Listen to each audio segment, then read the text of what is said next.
87 लाख उन सदस्य का जो पंच निष्ठाओं के आधार पर, एक सिद्धांत के आधार पर, एक विचार के आधार पर भारतीय जनता पार्टी में इससे जुड़े हैं, उस परिवार की अगुवाई करने वाले हमारे प्रदेश अध्यक्ष सीपी जोशी जी, अभी अभी जिनका बात आपने सुना, आपके लोकप्रिय सांसद नरेंद्र जी, किसान मोर्चा के प्रदेश अध्यक्ष और वीर पृथ्वीराज चौहान की धरा में राजस्थान से निकलकर सबसे बड़ी पंचायत में प्रतिनिधित्व करने वाले किसान मोर्चे के प्रदेश अध्यक्ष भागीरथ जी, आदरणीय सुमेधानंद जी, मंच पर विराजे पार्टी के प्रदेश महामंत्री भजनलाल जी, छाबा जी, डॉक्टर वासुदेव जी, विधानसभा में मेरे सहयोगी सुभाष जी, जिला प्रमुख अश्विनी जी और इस पूरे भारत जिले के अंदर पार्टी की अगुवाई करने वाले भाई पवन जी, और इस तपत में, इस उमस में कई घंटों से यहाँ विराज रहे मोतियों से महंगे किसान भाई और मित्रों, मैं कोई लंबी बात कहने खड़ा नहीं हुआ, पर मुझे गर्व इस बात का है कि झुंझुनू, जिसको दुनिया के लोग कहते हैं, ये क्रांतिकारियों की धरा रही है, ये कर्मवीरों की धरा रही है। जंगे आजादी के समय में सरदार हरलाल सिंह जी की अगुवाई के अंदर, जुझार सिंह जी की अगुवाई के अंदर, बलजी भूर जी की अगुवाई के अंदर ये संघर्ष की धरा रही है। और इस धरा पर एक बात खासियत है यहाँ की, ये वतन परस्ती और वतन पर मर मिटना यहाँ की परंपरा रही है। ये वीर सैनिकों की भूमि है, ये बात पर रहने वालों की धरा है, पर बात पर जो नहीं रहता, जो अपने वादे से मुकरता है, इस धरती के लोगों ने समय पर उसको सबक भी सिखाया है। ऐसे लोगों के बीच में मैं खड़ा होकर अपनी बात कह रहा हूं। मैं आपका पड़ोसी हूं, बरसों से आपके बीच में आता हूं। आज की इस सभा में जब मेरी नजर आपके चेहरे पर पड़ती है तो सीपी साहब मैं कह सकता हूं, इस बार इस झूठ और लूट की सरकार को बदलने नहीं, नष्ट नबूद करने का मन इन लोगों ने बना लिया है। ये किसानों के प्रतिनिधियों की सभा है। यहाँ के किसानों के माध्यम से हम सरकार में बैठे लोगों से कुछ सवाल करने आए हैं।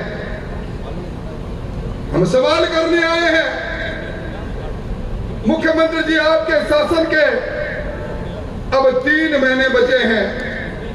3 महीने के बाद इस प्रदेश में आचार संहिता लग जाएगी और सरकार का कार्यकाल समाप्त, और नई सरकार मत की बेटी से पैदा होगी, आप लोग पैदा करोगे।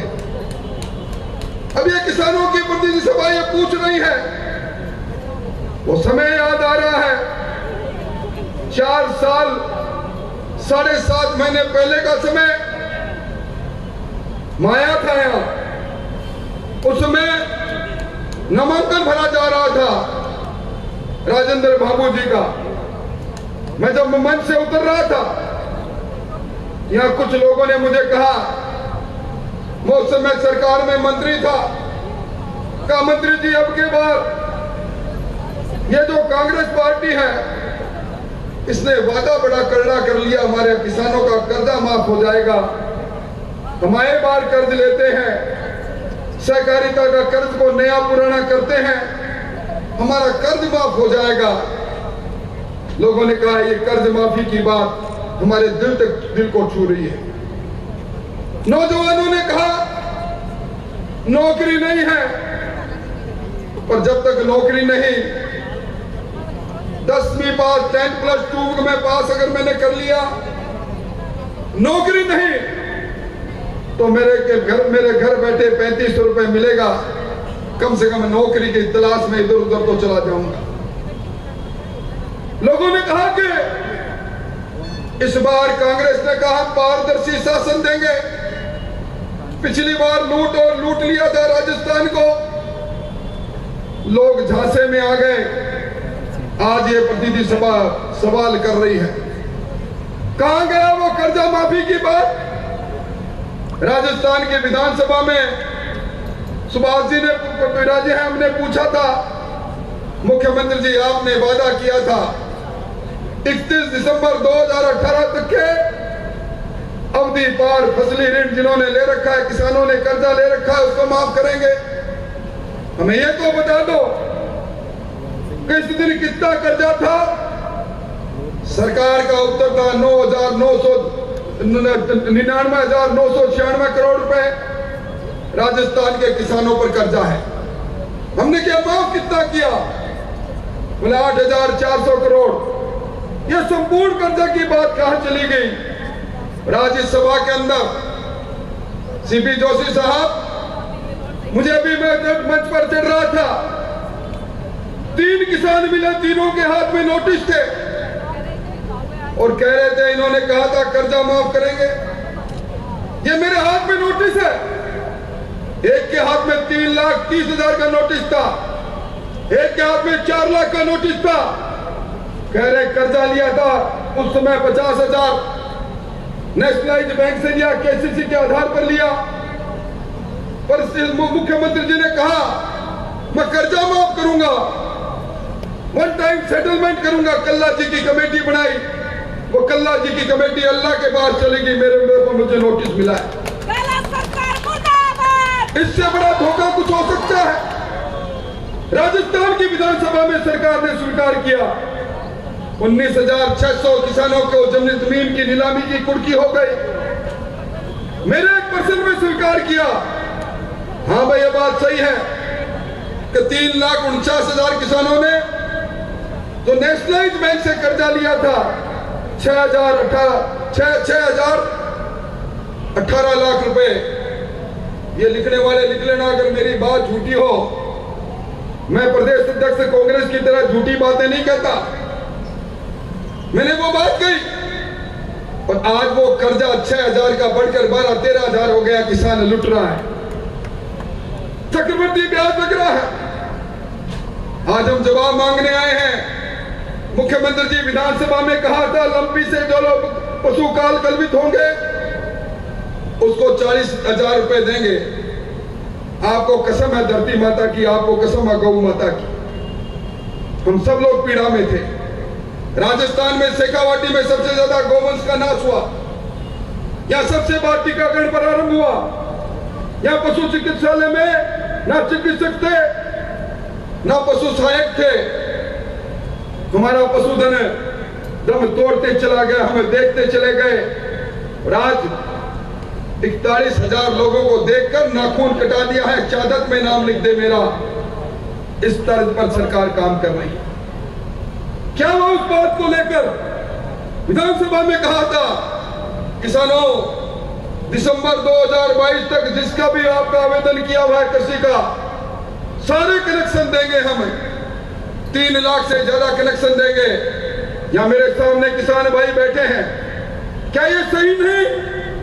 1.5-2 साल हो गए, डिमांड नोटिस का पैसा जमा है, सरकार कनेक्शन देने तो दूर, आज बिजली के नाम पर जो आपके यहाँ VCR के नाम पर लूट हो रही है झुंझुनू जिले में दिखाई देती है। किस प्रकार का वातावरण है? आज ये किसान सभा जवाब मांग रही है। गहलोत साहब आप महंगाई राहत कैंप लगा रहे हैं, आप एक बात बता दें, ये जो सर्वाधिक मंडी टैक्स आप क्यों वसूल कर रहे हैं हमसे? गहलोत साहब जवाब दे दो। केंद्र ने कहा था हम मंडी की जंजीरों से किसान को मुक्त करेंगे, कृषि बिल लेकर आए थे, कृषि टैक्स नहीं लगेगा, किसान जहां चाहे जब चाहे जिस चीज को चाहे बेचे। आपने उनका विरोध किया और अब विधानसभा में कृषि उपज मंडी अधिनियम में संशोधन करके एक धारा जोड़ दी 17A। और अब तो किसान अगर घर के बाहर भी अपनी फसल बेचता है, किसी दुकान में बेचता है, अपने खेत में बेचता है, तो भी टैक्स देना पड़ता है। ये सारे सवाल अनुत्तरित सवाल है भाइयों। आज बाजरा हमने पैदा किया। धन्यवाद देना चाहूंगा मोदी जी को। अभी सीकर के सांसद सही कह रहे थे, हमारा बाजरा अब अमेरिका के व्हाइट हाउस के अंदर व्यंजन के रूप में खाया जाने लगा। पर आपको ध्यान है, इसलिए हमारे पास में हरियाणा है। पिछली बार हम 1400-1500 रुपए क्विंटल में बाजरा बेच रहे थे। मैं धन्यवाद देना चाहूंगा हरिराम जी रणवा को। उन्होंने लक्ष्मणगढ़ में जाकर बड़ी सभा करके मांग की थी, बाजरे को एमएसपी पर खरीदो। 2350 रुपए था, इस बार 2500 रुपए है। एक दाना नहीं खरीदा। केंद्र सरकार पत्र पर पत्र लिखती चली गई। ये कामधेनु बीमा योजना जिसका जिक्र अभी पूर्व कृषि मंत्री जी कर रहे थे, 1 करोड़ से ज्यादा लोगों को ये महंगाई राहत कैंप में जाकर फॉर्म भरवा लिए। मैं जुम्मारी से कह रहा हूं, जब मैं बात कर रहा हूं, सरकार बीमा कंपनी का चयन तो अब कर रही है। एक को अगर आपको बीमा मिला तो बता दो। आज जिस प्रकार का भ्रष्टाचार हमारी प्रधानमंत्री फसल बीमा योजना में हो रहा है, प्रधानमंत्री जी की मंशा है किसान की फसल बर्बाद हो जाए, मुआवजा मिले। ये किसका ख्याल है? ये कौन बीमा कंपनी है जो क्रॉप कटिंग के पैटर्न को बदल दिया?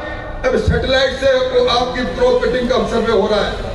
सैटेलाइट से सर्वे होगा, आपकी कोई खेजड़ी होगी, कहीं हरियाली होगी, वो भी फसल में आएगी। ये किसान के साथ मजाक कितने दिन चलेगा? आज वन रैंक वन पेंशन को यहाँ केंद्र सरकार ने, मोदी जी ने दी। 65,000 करोड़ रुपया किसानों के, हमारे सैनिकों के खाते में गया। और इस सरकार ने क्या किया? ये पुलवामा में जो हमारे शहीद हुए थे, उन वीरांगनाओं को पैकेज नहीं दिया।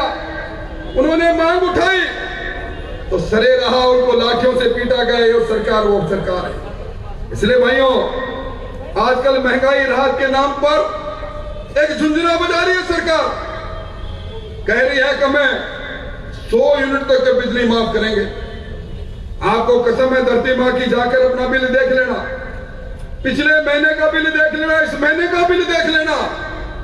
अगर इस महीने का बिल आपसे ज्यादा नहीं आया हो तो जिंदगी में बात मत मानना। क्या हालत बना रखी है?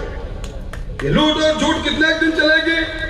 और दूसरी तरफ अभी मुझसे पहले कहा गया किसान को सम्मान की निधि मिलेगी।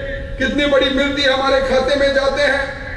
और मैं मेरी बात समाप्त करूं उससे पहले जोशी साहब, मैं आपको एक बात बताना चाहता हूं। ये जो बरसात आई, बरसात के अंदर सीकर में जो युवराज कालकलवित हुआ गड्ढे में गिरकर, पिता ने सोचा था बेटा डॉक्टर बनेगा, जाकर कोचिंग सेंटर में पढ़ाया। और सरकार के कमंडा के कारण से एक नहीं, अब तक 16 लोगों ने इस बरसात के पानी से, जो नाले नालियां खुले पड़े रहे, उन्होंने डूबकर अपनी जान दी है। 11 बच्चों के कोई बच्चे भी उसमें हैं। इन सब का जवाब हमें मांगना है। और ये वो सरकार है, हमने सचिवालयों में फाइलों को सजा हुआ देखा। हमने सचिवालय में नोट उगलती अलमारी पहली बार देखी, सोना उगलती अलमारी पहली बार देखी। लूट का जो अंडा बना रखा, किसी से छुपा हुआ नहीं। इधर अभी विशंबर जी के मन से निकला। किस प्रकार विभागों के अंदर इस झुंझुनू में लूट मची है, किसी से छुपा हुआ नहीं। और झुंझुनू के अंदर ये जो पदराना जोड़ा नवलगढ़ का बड़ा मेला लगता था, किसके कब्जे में है ये जोड़ा? और मैं वादा करके जा रहा हूं लक्ष्मणगढ़ नवलगढ़ के भाइयों, समय का चक्र घूम रहा है। इन भूमाफियों के चेहरे से नकाब को खींचेंगे। और ये श्री सीमेंट के सामने जो धरना चल रहा है, अरे जमीन हमारी, मुआवजा नहीं दो, और उसके बाद में इस तरह की बात करो। मैं मेरी बात समाप्त करूं उसके साथ मैं कहना चाहता हूं, ये इस झुंझुनू के अंदर जिस प्रकार सरगना आज हावी है, एक छात्र संघ के अध्यक्ष के दिन दहाड़े हत्या हो जाए, एक मास्टर महेंद्र मास्टर के पैर तोड़ दिए जाए, रंगदारियां वसूल की जाए, इन सब का जवाब है इस सरकार को नस्ते-नबूद करना।